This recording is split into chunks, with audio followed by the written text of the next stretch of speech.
Muy buenas tardes, mi queridísima bandita de Montañismo Zen. Como siempre es un gusto saludarlos este miércoles, teniendo aquí en este momento a un gran amigo, un gran montañista, un espeleólogo, rescatista, instructor, un inquieto de los deportes de montaña y de altura, pero sobre todo un experimentado, muy experimentado amigo, quien nos va a contar sus anécdotas y nos va a contar pues toda la sabrosura que ha tenido en este andar. Bandita, Chimino, muy buenas tardes. Buenas tardes, querido Chimino, ¿cómo te va? Y pues sí, como tú lo has dicho, tenemos aquí hoy en la casa del Montañismo Zen a un gran amigo que también una gran trayectoria en el ámbito del montañismo, como tú lo has dicho. Y sí, tenemos con nosotros el honor de tener a David Belmonte. ¿Cómo estás, David? Muy buenas tardes. David, hermano. Gracias por la invitación, gracias por permitirme estar en este espacio. Pues banda, aquí tenemos a David, nada más y nada menos que un montañista con aproximadamente 25 años de senectud en estos deportes. Pero bueno, pues qué mejor que tú, mi David. Creo que todos lo conocemos, todos hemos compartido con él un rato ameno o hemos compartido un rato muy formal en la instrucción que nos ha dado a muchos. Y bueno, pues muchos de nosotros, a pesar de ello, pues no sabemos cómo inició el buen David en las montañas. ¿Cómo iniciaste, mi David? Wow, todo empezaba por el año de aproximadamente 1989. Tenía 16, 17 años y pues empecé como todos, empezándolo a hacer de una forma gamberra, como se dice, arriesgándome, no sabiendo lo que hacía, subiendo sin equipo, sin la mayor experiencia, simplemente por el afán de vivir la montaña, de ir a vivir lo que tanta gente decía que había allá arriba. Y pues normalmente uno empieza por los tubos, Mezcolango, esa parte de las pilas, los diamantes, la Marquesa. Y pues poco a poquito como que uno va queriendo más y uno va queriendo subir más, que va queriendo uno hacer más cosas. Hasta que en alguna ocasión me aventuré y empecé a subir por el lado de la joya hacia la rodilla, igual sin equipo, con tenis, con mezclilla, con una chamarrita, con una mochila muy pequeña, sin equipo, sin experiencia, pero eso sí, con muchísimas ganas de ver la altura, de estar la parte más arriba. La sorpresa es cuando me empiezo a encontrar que hay más cosas, más técnicas, que me empiezo a encontrar con terrenos o que la gente me decía, cuidado, algo te puede pasar, y que en algún momento yo les decía, bueno, pero qué exagerados son, ¿no? O sea, esto está demasiado fácil. Y la primera vez que me aventuré a ir a rebasar el refugio de los 100, iba con tenis, todavía me acuerdo, unos tenis Converse, pantalón de mezclilla, y bajé muriéndome de frío, no sabía lo que estaba pasando, ya lo que quería era bajarme, pero yo ya lo veía así como que era difícil ya el descenso. Cuando bajé fue cuando dije, wow, esto estuvo difícil. Y fue cuando dije, no, lo tengo que volver a hacer, ¿no? Pero ahora tengo que venir con más gente, porque aparte me subí solo y nadie sabía que estaba por allá arriba. Conforme empieza a pasar el tiempo, me empiezo a juntar con gente que tenía un poco más de experiencia que yo, que tenía por lo menos tiendas de campaña, que me empieza a decir, mira, cómprate este tipo de ropa, cómprate unas botas, mira, vamos a subir por aquí, y que yo de repente empezaba a decir, este cuate nada más quiere que le compre equipo, quiere que le compre ropa, por eso me está diciendo que compre esto. Conforme empiezo a adquirir cierto nivel de equipo es cuando digo, bueno, es cierto, esto ya no me patino tanto, ya no empiezo a padecer tanto frío, y empiezo como que a entender un poco los beneficios de adquirir cierto nivel de equipo. Empieza a avanzar el tiempo y posteriormente encuentro otra de mis vocaciones, que tardé en encontrarla, y que es la atención prehospitalaria.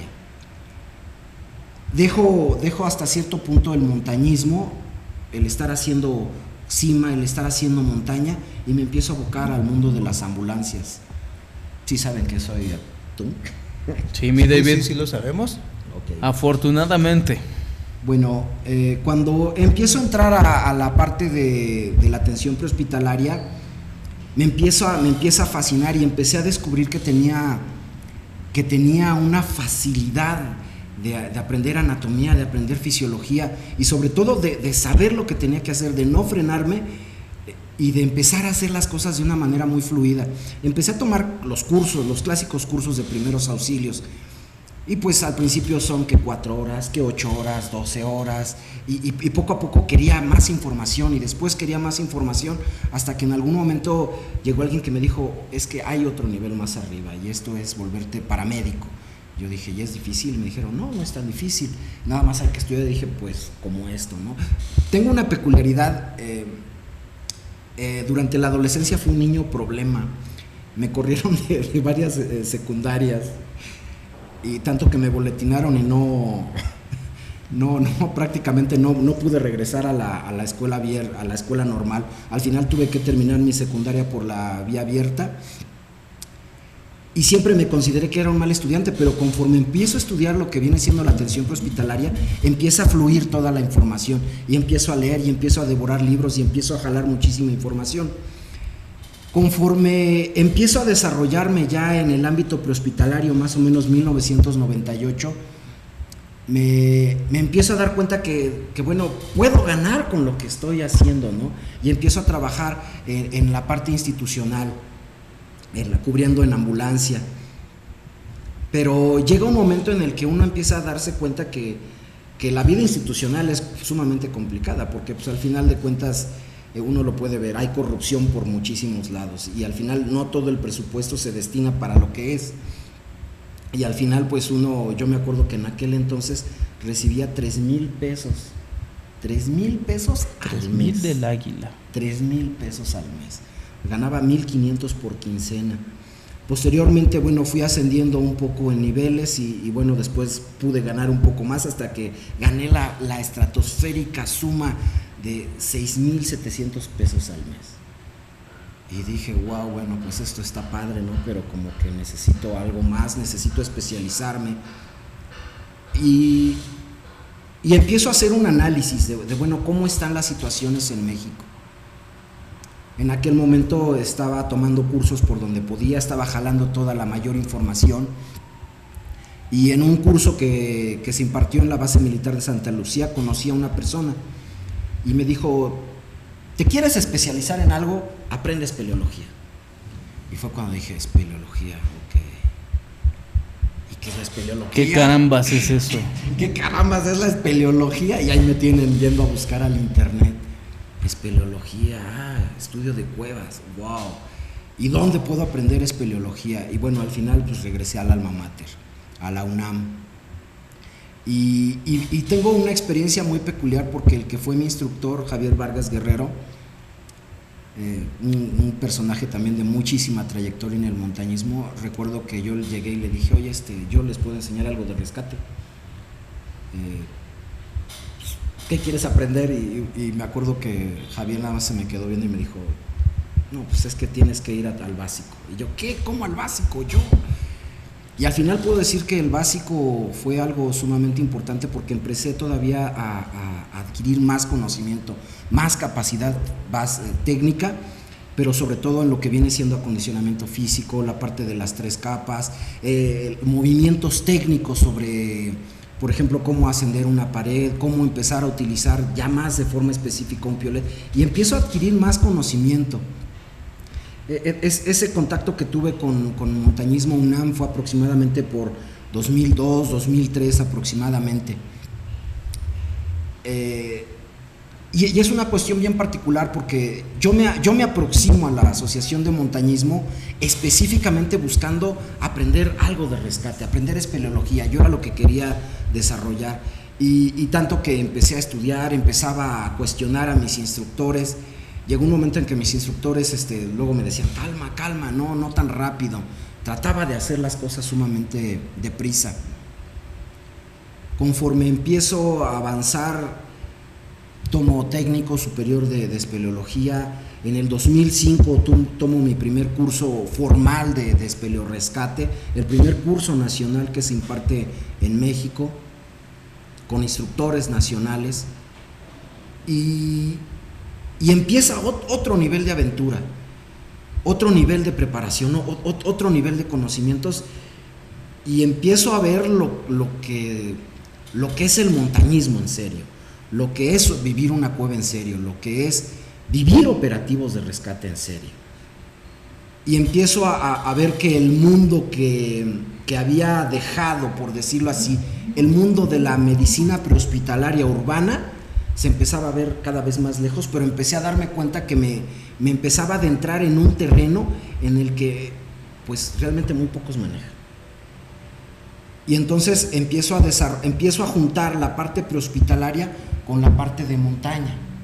Empiezo a desarrollarme y ahí es cuando tomo la decisión de especializarme en lo que es rescate en cuerdas. Y afortunadamente no me equivoqué. Esa especialización que tengo me ha permitido hacer viajes, conocer muchísima gente y posicionarme a nivel nacional en lo que se refiere en este aspecto. Pero no ha sido nada más por estar presente, sino ha sido por estar en los momentos difíciles, sacando a la gente, montando un operativo de rescate, tener que ir por la gente, viviendo experiencias que conforme uno se va dando cuenta, cada vez, a veces es más difícil. Y con esto quiero entrar en un tema muy, muy peculiar, y que es cómo se manejan los rescates en México. ¿Quién al final de cuentas puede decir un rescate se hace de X o Y manera? Yo lo viví en carne propia. En el 2008 tuve una fractura tibia peronea y eso todavía me abrió una ventana de conocimiento más allá, porque ahora me permitió saber lo que es estar en una camilla y en una situación de zona agreste. En total, por eso estimo mucho aquí a Moro, porque él estuvo presente cuando fue mi operativo de rescate. El rescate desde que sucedió esto hasta que llegué al hospital fueron 16 horas. 16 horas. Y ahora adquirí ese bagaje de estar dentro de la camilla y estar sabiendo lo que es estar esperando a que llegue gente de apoyo, a que uno le suministren el medicamento, a que de repente uno depende de otras personas para que le den agua, para que lo alimenten, para que uno le ayuden a ir al baño, y adquirí y dimensioné la situación del rescate desde otro punto de vista. Y esto me llevó a buscar todavía especializarme más. Cuando yo rebaso esta experiencia fue cuando dije, no basta especializarse en rescate de cuerdas, porque ahora hay alta montaña, hay cañonismo, hay escalada, y conforme uno se va dando cuenta, cada técnica tiene una peculiaridad. Cada una tiene su técnica, tiene sus materiales, tiene su vestimenta, y al final, bueno, me di cuenta que ya sabía entrar en cuevas, que podía hacer permanencias en cuevas, pero ahora después tengo que especializarme y tengo que aprender cañonismo. Y no es lo mismo tener que hacer un rappel de 30, 40 metros con una cascada, con un descensor de otro tipo, y ahora sufriendo niveles de hipotermia de otro tipo, y que a uno se empieza a dar cuenta que las herramientas que uno tiene para espeleología ayudan, pero hay que aprender más allá. Y luego me doy cuenta que alta montaña tiene otra peculiaridad. Me puedo atrever a decir que, bueno, conozco a bastante gente dentro de los ámbitos de rescate en montañismo, y conozco gente muy profesional y también gente que necesita prepararse, sinceramente, como en todos lados. Entonces, lo que nosotros queremos hacer es en su momento hacer una formación más específica, pero que sobre todo esto se vincule a nivel institucional, porque muchas de los rescatistas que están impartiendo o que o siguen participando en lo que es los rescates, muchas veces son de manera voluntaria y los costos los asumen de su propia bolsa. ¿Qué te parece, mi David, si después del corte nos sigues contando esto y profundizamos un ratito más en esto, bandita? De verdad es un tema complicado, es un tema complejo el que viene a platicarnos aquí David. La seguridad en la montaña es una situación bastante complicada, mi Chimino, bastante extrema. Y bueno, pues vamos a seguir con esto, bandita. Regresamos.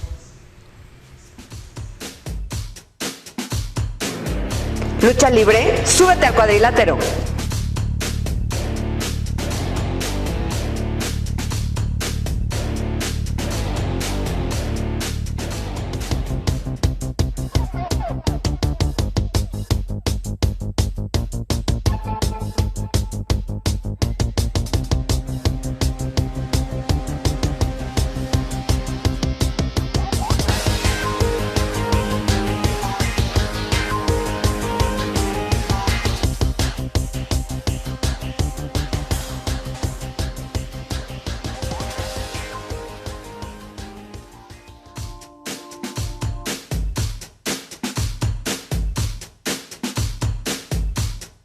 Descubre la fuerza del espíritu en nuestro programa Artes Marciales.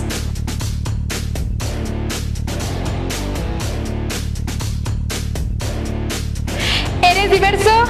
Ve Pentatlón.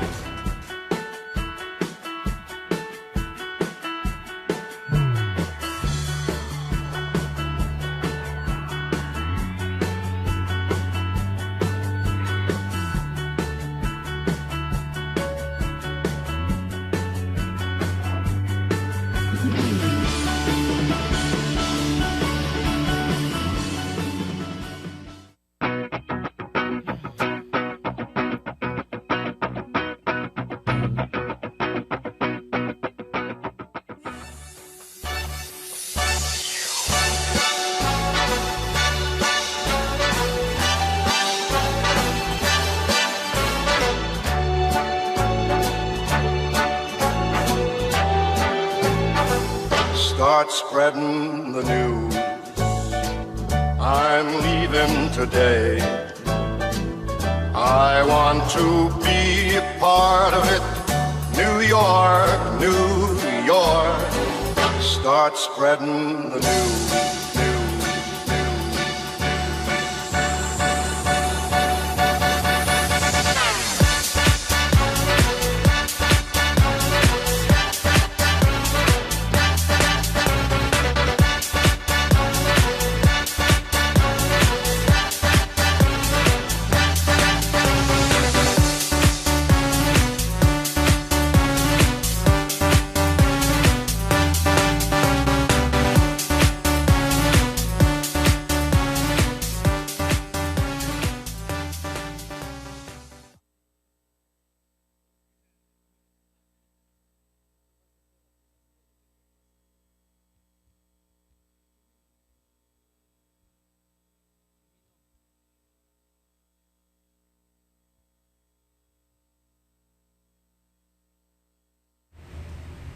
Pues sí, estamos una vez más aquí de regreso con David Belmonte, un gran monstruo de la montaña, que nos tiene unas preguntas y respuestas. ¿Qué, Chimino?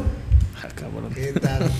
¿Qué tal que nos va a contar acerca del montañismo y de su curso TUM? Bueno, banda, antes de iniciar con esto, yo sí quiero reiterar que sin lugar a dudas, David Belmonte, para todos los que hemos estado en el gremio de la montaña, de manera privada, de manera, vamos a llamarle institucional, pues es un personaje muy querido por su solidaridad y su entrega. Yo no he escuchado una sola queja o un solo comentario en cuanto a que se necesitara de algún rescate o del apoyo de David y que David se haya negado. Y créanme que han sido muchísimos en los casos en los que David ha estado, y no solo ha estado, ha orquestado dichos rescates.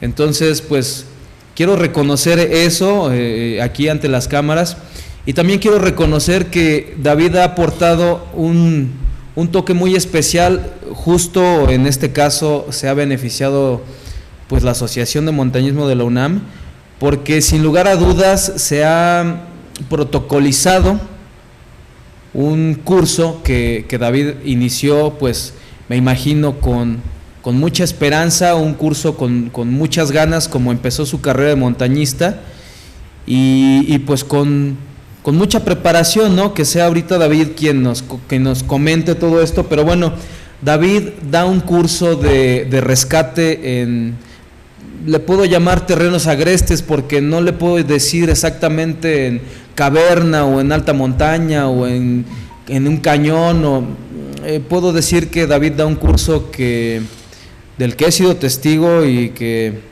tengo que tomar de manera disciplinada, porque siempre ando ahí nada más pajareando.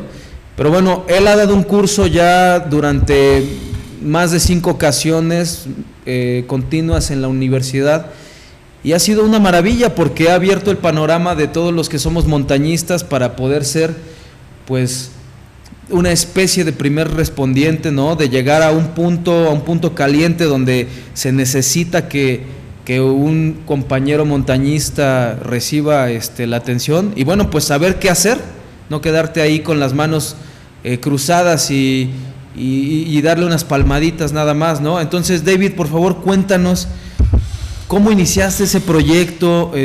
Sé que es un proyecto muy difícil, que es un proyecto que te ha dado a ti como montañista y como paramédico muchísimos retos y que has sacado adelante, y sé que cada año, porque así lo dice la banda, sé que cada año este curso se va mejorando y va siendo todavía más integral, más holístico y se quiere ampliar aún más. Cuéntanos, David, ¿cómo está esto? Bueno, todo empezó porque de repente empezaba a ver las buenas intenciones que existe entre la banda al querer ayudar durante una situación, ya sea de incidente o accidente. Pero me empezaba a dar cuenta que también de repente la banda, la gente con la que de repente iba, pues o sea, le giraba órdenes y de repente como que le dudaba, y entonces tenía que estarles explicando al fragor de los cocolazos, por decirlo así. Y fue cuando, regresando a ciudad, empezaba a decirle: oye, mira, ¿qué te parece si practicamos y te empiezo a enseñar algo de primeros auxilios? Y empecé de repente a compartir conocimientos, hasta que en algún momento dije: bueno, es que esto no nada más tiene que llegar a los primeros auxilios. Hay una norma mexicana, la NOM 034, que especifica lo que debe de saber un primer respondiente. Un primer respondiente es un curso de aproximadamente 80 horas. Y el primer respondiente en lo que viene siendo el ámbito urbano tiene que saber el soporte vital básico, saber dar respiración de rescate, saber dar RCCP, reactivación cerebrocardiopulmonar, saber cómo atender fracturas, cómo atender heridas. Y al final sabía que educando o haciendo partícipes a estas personas, sabía que cuando tuviéramos algún incidente o accidente dentro de la montaña, me iban a ayudar de una manera más asertiva. Y fue cuando empecé a compartir estos conocimientos y empezamos a crecer. Y digo empezamos a crecer porque posteriormente, cuando se daba algún otro accidente y teníamos que salir, la comunicación se daba muchísimo más rápido entre todos nosotros. Ya no tenía que estar explicando: haz esto, haz lo otro, haz aquello. Posteriormente me doy cuenta de otra situación, porque al final me trato de apegar a lo que venía siendo la norma, la parte urbana. Pero entrar a un rescate en una área alejada, hostil, porque a veces tenemos las condiciones, ya sea de clima o lejanía o del mismo terreno en sí. Y cuando empiezo a ver esta situación, necesito que empiezo a que esto tiene que ser más integral, porque hay algunas pequeñas cosas, algunos pequeños protocolos que cambian en el ámbito urbano a lo que viene siendo la parte agreste, la parte de lejanía. Si ya estamos alejados, tiene que ser manejadas algunas situaciones de otro modo. Y entonces es cuando empiezo a compartir este conocimiento, empiezo a formar gente y veo que empezamos a tener mayor conocimiento y mayor asertividad durante los rescates. Así es prácticamente como se inicia. Excelente. Y bueno, entonces, ¿cómo lo formas? ¿Cuál fue tu plataforma? Dijiste, ¿sabes qué? No sé, me imagino, Javier Vargas en ese entonces, o no sé quién estaba ahí en la UNAM, o no sé si fue tu primer curso en la UNAM y dices, voy a dar un curso. La primera vez empezamos así de cuates, ¿no? Hasta que ya en algún momento dije, bueno, o sea, creo que todas las personas que se dediquen a montaña tienen que saber primeros auxilios, es obligatorio. Y todavía hoy en la actualidad me encuentro con gente que está a cargo de grupos, que está a cargo de guiadas y que se atreve a decir: primeros auxilios, ¿para qué? A mí no me va a pasar. Y entonces es cuando en algún momento empiezo a jalar y digo, los instructores de montañismo UNAM es obligatorio que sepan primeros auxilios. Y entonces ahí es cuando en aquel entonces efectivamente Javier Vargas era el presidente y dice que se haga este curso. Y entonces es cuando empiezo a dar muchísimo más información. Conforme empiezo a crecer en las diferentes técnicas, ya sea de cañonismo, escalada, alta montaña, empiezo a integrar esa serie de conocimientos y de técnicas. Posteriormente, en el 2010, viene el grupo francés y entonces te enseñan la otra parte, la parte de la gestión del rescate, en donde sí, efectivamente, ya sabemos cómo poder llegar con una persona, ya sabemos cómo poderla estabilizar, pero ahora existe un desorden porque cada grupo llega y cada quien quiere hacer lo que mejor cree que sabe hacer o lo que mejor cree que se debe de hacer. Y al final, la institución de protección civil muchas veces está limitada en cuestión de equipo y de conocimientos, más aparte de vestimenta, y entonces pues, simplemente nos logra girar las mejores indicaciones y se queda atrás de la línea, atrás de la barrera, y salimos nosotros. Pero y esta parte también es una crítica a nivel nacional para todas las personas que me estén escuchando y que se dediquen al rescate. Cada quien trata de llegar y trata de hacer las cosas como mejor cree y creen que el que tiene más saliva traga más pinole, el que grita más es el que manda. No es así. Nos hace falta tener más humildad de saber cómo gestionar un rescate, saber que en el momento no por el hecho de estar ahí quiere decir que sé, porque me he topado gente que está en el momento de los rescates y hay que ayudarlos para salir. Esa es la peor cosa que uno se puede encontrar. Rescatistas que van a hacer rescate y que al final necesitan ser ayudados por elementos de montaña para poder salir. Y que algunas de esas instituciones se han prestado para sacar fotos, para venderlas, para vender videos o simplemente decir, yo estuve en el rescate. Me ha tocado un sinnúmero de veces venir arrastrando la camilla después de estar horas y a veces hasta días durante los operativos de rescate, y no falta alguien que está a la salida y te dice, yo te ayudo. O sea, porque al final de cuentas pues lo que quieren es salir en la foto, quieren salir en la portada. Eso es más que sabido, David, desafortunado y bien sabido. Sí, no necesitamos escuchar eso para darnos cuenta, y sí, de antemano eso ya está más que visto por muchas ocasiones, de que en sus 5 minutos de fama, y es así como quieren aprovechar el momento, ¿no? Claro. Y entonces cuando empiezo a hacer que el grupo crezca, y primeramente me refiero a la parte de la UNAM, pero posteriormente empiezo a adquirir otro nivel de compromiso, y que es un compromiso nacional, que los conocimientos no nada más empiecen a quedar en una institución, sino que empiece a florecer hacia otros lados para beneficio de las personas que están accidentadas. Y esto nuevamente lo repito, porque yo ya sé lo que es estar en un rescate propio de 16 horas. Y entonces es cuando empiezo a participar más activamente en Espeleorescate México, donde empiezo a participar específicamente también con el socorro alpino, empiezo a compartir experiencias, empezamos a tener esa capacidad de empezar a intercambiar comunicación, de empezar a intercambiar conocimientos. Y entonces es cuando digo, bueno, no basta que esta información se quede aquí, esto hay que replicarlo, hay que hacerlo llegar más allá, que más gente se entere, que más gente se capacite. Y después me encuentro con la siguiente etapa.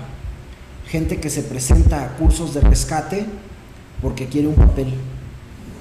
Gente que se presenta a cursos de rescate específico porque pues, al final de cuentas eso le da abolengo, le da de ya tomé otro curso.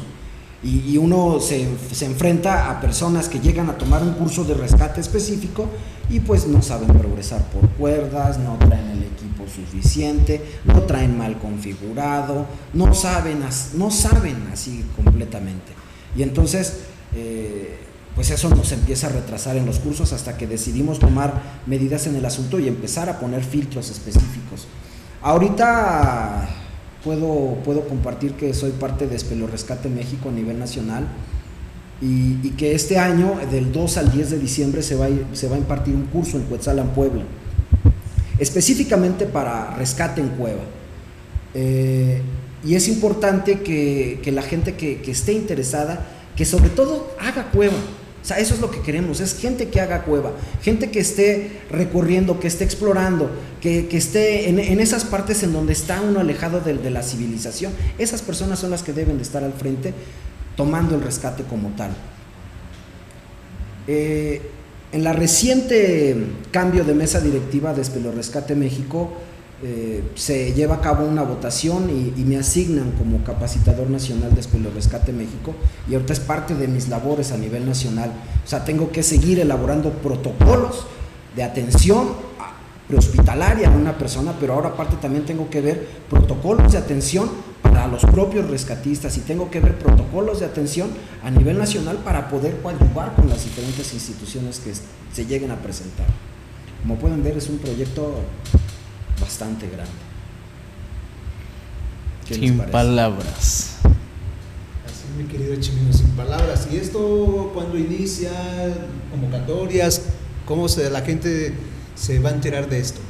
Claro, miren, la convocatoria, si ustedes entran al Facebook, buscan a Espeleorescate México y ahí van a poder encontrar la convocatoria. Ahí en Espeleorescate México surge como una iniciativa de un grupo de espeleólogos. Y ahí se rompen nuevamente las banderas, las instituciones, las escuelas, porque pues está gente de Urión, gente de la UNAM, gente de Chicomostoc, gente de Cruz Roja. Habemos una amalgama muy interesante y que al principio les puedo comentar que eran jaloneos, ¿no? Uh-huh. De no, es que porque tú eres de la UNAM, no, es que tú eres de Cruz Roja, no, es que tú eres de tal grupo. Y empezábamos con los colores otra vez, ¿no? Les puedo decir que el grupo de Espeleorescate México ha crecido, se ha pulido, hemos madurado y el día de hoy ya no tenemos esas barreras. De tal manera que ahora podemos trabajar de una manera más fluida todavía, de una manera más organizada y estructurada. El curso está dirigido, lo reitero, para personal que es espeleólogo, que hace cueva, porque vamos a tener un examen. En esta ocasión vamos a aplicar un examen. Si las personas no saben progresar un circuito que vamos a instalar, no van a tener acceso al curso.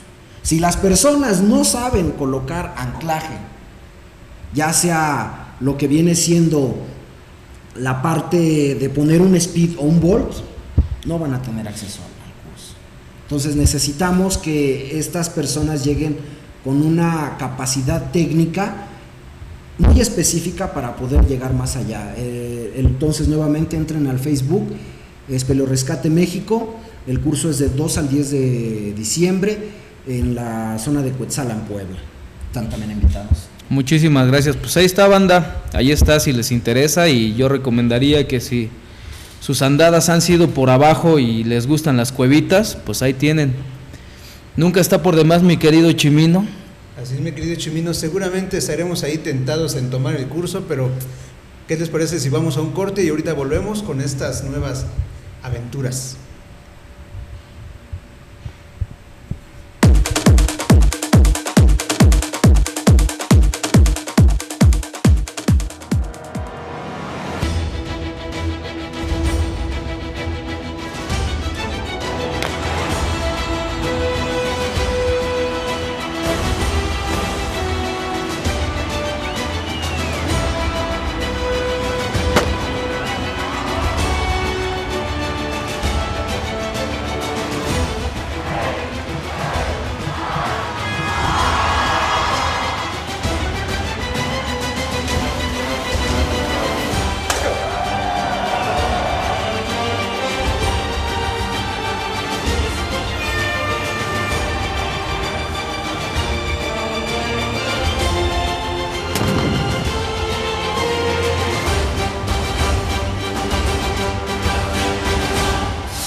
He smashed the 2 hours 3 minutes barrier. She's the fastest Kenyan woman over the marathon in history. The fastest marathon ever run under all conditions.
¿Qué pasó, bandita? Ya regresamos, no nos extrañen, no lloren.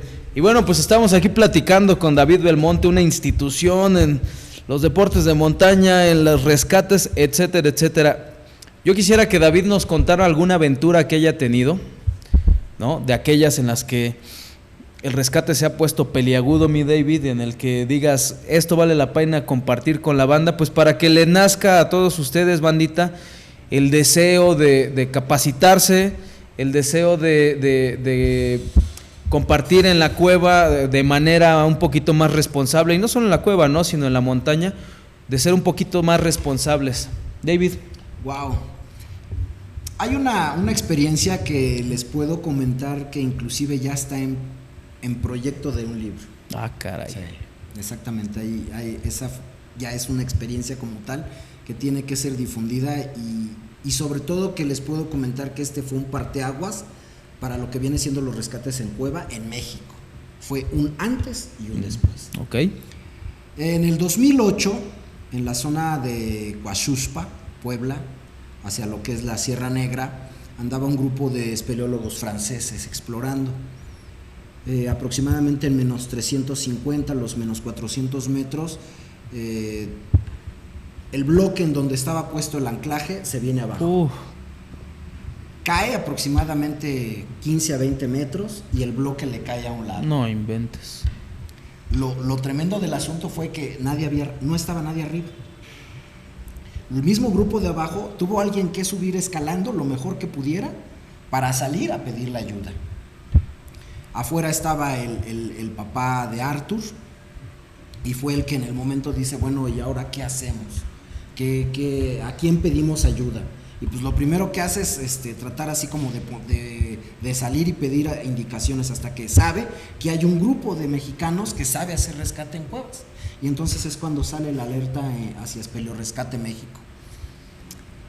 Cuando empiezan a llegar las llamadas de alerta es así de, bueno, pues rápido hay que salir y pues el viaje de la Ciudad de México hacia esa zona de la Sierra Negra está a un promedio de aproximadamente 8 a 10 horas aproximadamente. Entonces imagínense el hecho de tener un accidentado dentro de una cueva y que todavía los grupos de ayuda tardan en llegar cerca de 10 a 12 horas. Conforme llegamos, se integra el primer grupo, que en aquel entonces no sabíamos que era el grupo de ASB, que ahora a través de la capacitación este grupo se le denomina de ASB porque es de asistencia a la víctima. Y salimos 2 paramédicos con una doctora, la doctora Yerina Encillas. Saludos, doc. Y empezamos a avanzar. Me acuerdo mucho que llegó un momento en el que nosotros tenemos la norma de si los anclajes están mal hechos, hay que corregirlos y seguir bajando. Pero en ese momento la indicación fue, hay que llegar a velocidad lo más rápido que se pueda a la víctima. De tal manera que fue una zona complicada para poder llegar, porque para esto ya había llegado Protección Civil, ya habían llegado los bomberos, ya habían metido escaleras, ya habían puesto una cuerda y habían empezado a bajar con 8, pero habían bajado 70 metros nada más. Claro. Y ellos en su lógica decían, es que ya llegamos, ya está abajo la víctima, pero ya llegamos. No, les faltaba todavía muchísimo. Recuerdo mucho que ya me dijeron, no, es que ya hay un paramédico allá adentro. Le digo, vamos al apoyo. De tal manera que en una de esas llegamos y nos topamos con uno de los franceses que iba a la superficie y nos dijo, se van por la izquierda, derecha, se van a encontrar una zona de meandros y bajan. Y de atrás de él, a 100 metros, me encuentro al paramédico sudado, con el overol rasgado, flaco, y me dice, es que es imposible pasar. Y dije, no, pues si él no pasó, que es flaco, pues yo ya me quedé atrás. Pero dije, pero vamos a hacerle el intento. Al final pudimos avanzar y me encuentro con una de las cavidades más impresionantes, porque me acuerdo que en aquel entonces traía una muy buena lámpara y alumbraba y se veía la cuerda cómo se perdía en la oscuridad, se veía la pared y empecé a hacer el rapel, a bajar. Y de rato la pared se empieza a alejar.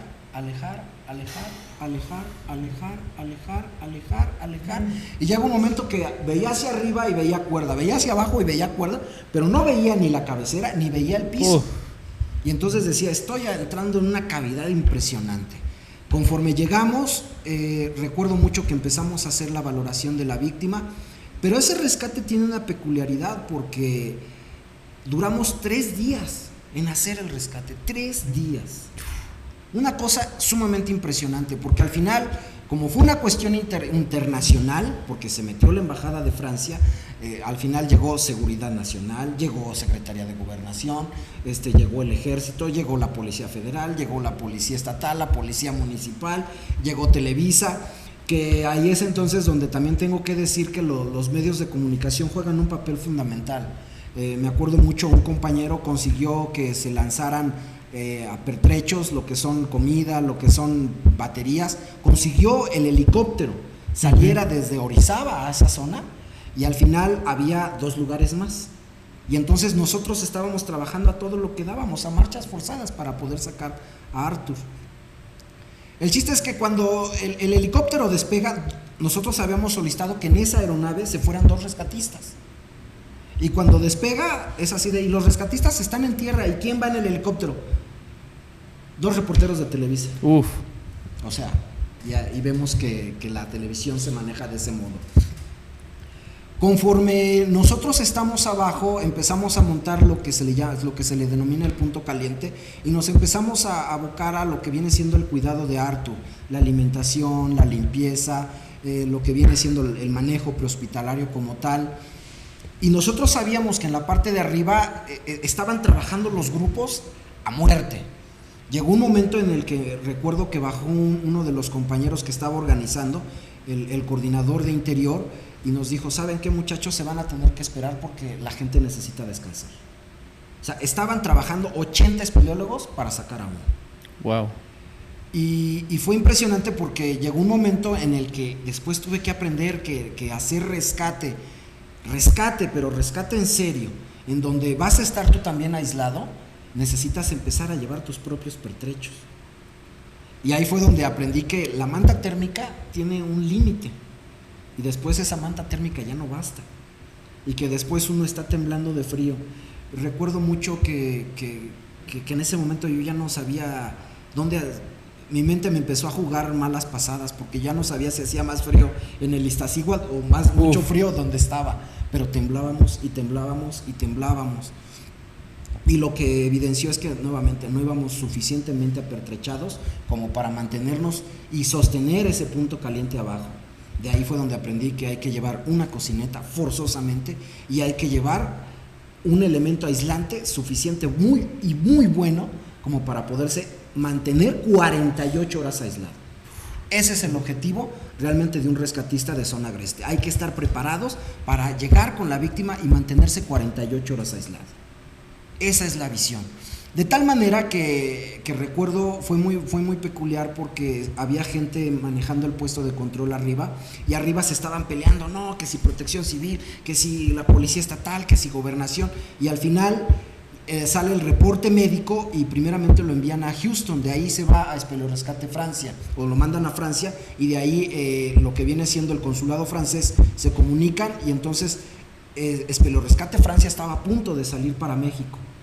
Cuando Bernard Tourt, que es el que ha sido nuestro instructor, se enteró que nosotros estábamos al frente del operativo, paró, porque él ya estaba prácticamente por abordar el avión, y fue cuando dice: si están los de Rescate México, el rescate lo pueden hacer ellos, sin mayor problema. Y esto fue muy importante porque en aquel entonces estaba en reciente formación la estructura del 066, la coordinación de respuesta nacional, y al final de cuentas, como respuesta, se quedaron limitados, no tenían los recursos, no tenían el conocimiento, no tenían el personal, y nosotros somos los que hicimos el operativo como tal. Y desgraciadamente, igual que en todos lados, les decía: no, nosotros lo vamos a hacer, no, es que ustedes no saben, y al final de cuentas tuvo que ser un trabajo sumamente en conjunto. Claro.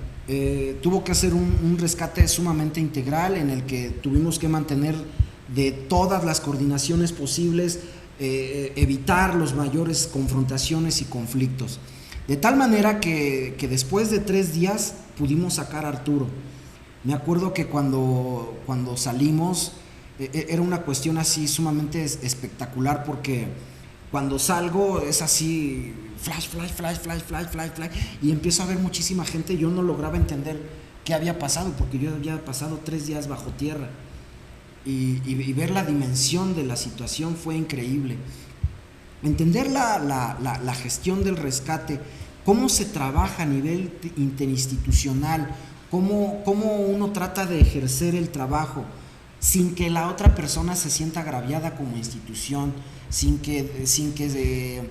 tratar de pisar callos, tratar de torear egos, es sumamente complicado, porque al final pues cada quien quiere montarse la medalla y decir, bueno, pues esto lo hice yo. Claro.